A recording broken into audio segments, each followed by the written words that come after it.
Hello all, I'm Edwin Rosie from Ativo Programs, and in this quick start video we'll discover how to install Ativo Programs for Jira and configure the first program increment in 5 steps.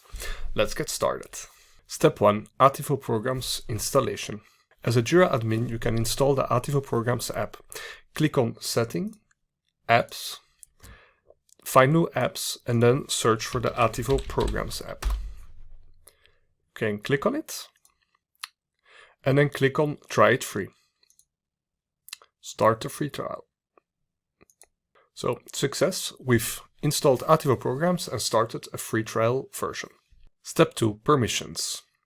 As a Jira admin, click on Apps, then click on Administrators, and choose who you want to be an administrator for Ativo Programs. You can either select one or multiple persons via groups, or you can add the users directly. Then click on Save. Step 3. Teams configuration. We can locate Ativo Programs by click on Apps and then on Programs. And to create teams, click here on the Create Team button. And we can start adding teams. So in this case, we'll add 2 teams.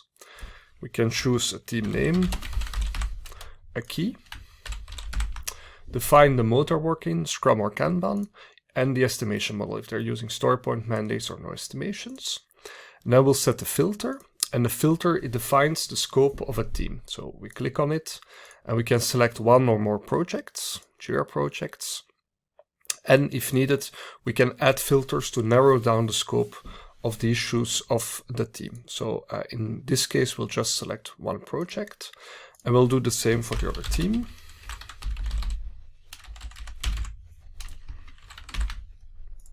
So for the second team, I will choose Kanban, and mandates will also define the scope of the Rabbit team simply by selecting the Jira project. But again, you can add multiple projects, and you can also add filters based on Jira fields. Once the project is selected, I will click on Submit. Looks good, and I will submit the teams. Step 4. Configuration of the program or the release train. So we'll first click on Create Program, choose a program name, and select a key. We then select the teams that are in scope of the program, so I will select Team Line and Team Robin here in this case. You can drag and drop them to the order that you want.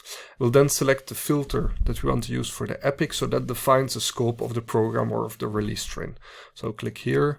I will simply select a Jira project, and it will use all the epics that are in that Jira project. Again, I can define multiple Jira projects, and I can also add filters, additional filters based on fields. But in this case, I will just go for one Jira project, which is called the feature project. I will click on Submit. Step 5. Creation of the program increment or the period. So now that we've defined the program, we can configure the program increment. Click on Create Period, choose a period,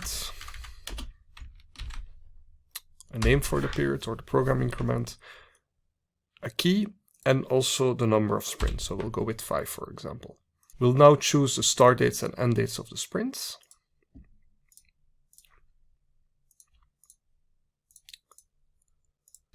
For the teams working Scrum, we'll choose the sprint and map it to the sprint at program level. So we'll select one, and note that if there's a logical order, Ativo will make a suggestion for the sprints after it. And if we need to create sprints, we can always do that in another window, and then click on Refresh Sprints, which will pull in the latest sprints that are defined. We can leave the optional epic and optional issues filter empty and click on Submit. Great, we've configured the program increment. We can now do the planning by clicking on Plan. We can start adding epics by clicking on Add Epics and then selecting the epics or importing them. And we can start do all the good things. We can manage the capacity, look at the dependencies. We can define PI objectives. We can define risks and impediments and all the other good stuff. You can check out the other videos on how to plan a program increment for more information. So that's it for today. If you like this video, you can give it a thumbs up and subscribe to the channel. And if you have questions or feedback, feel free to leave a comment down below. Thank you very much and see you next time.